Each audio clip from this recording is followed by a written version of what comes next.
कोलकाता अंतर्राष्ट्रीय हवाई अड्डे से एक ऐसी घटना सामने आई जिसने देश की प्रमुख एयरलाइंस कंपनी एयर इंडिया की कार्यप्रणाली को सवालों के घेरे में खड़ा कर दिया।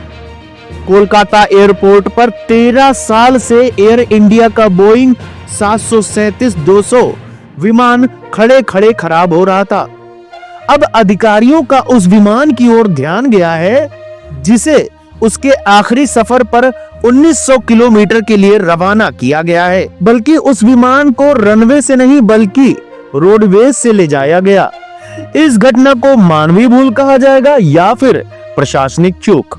एयर इंडिया का भला चंगा बोइंग विमान कोलकाता एयरपोर्ट पर रखे रखे सड़ गया, जिसकी किसी को भनक तक नहीं लगी।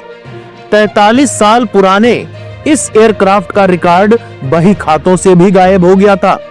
अब जब इस एयरक्राफ्ट के बारे में यह पता चला कि यह एयर इंडिया का है, तो फिर इसे आखिरी सफर की ओर भेज दिया गया।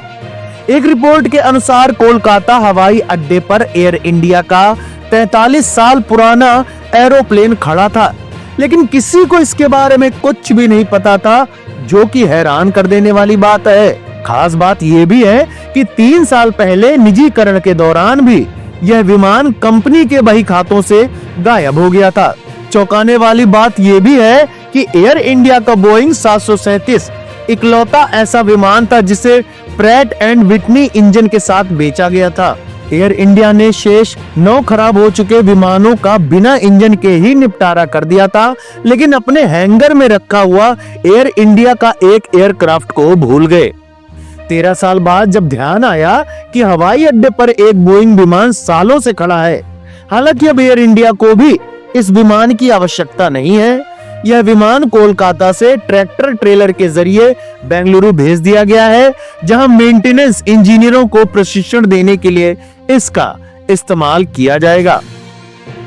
वैसे हम और आप तो सिर्फ मोबाइल और पर्स ही भूल जाते थे, लेकिन आज पता चला कि कंपनियां हवाई जहाज तक भूल सकती हैं।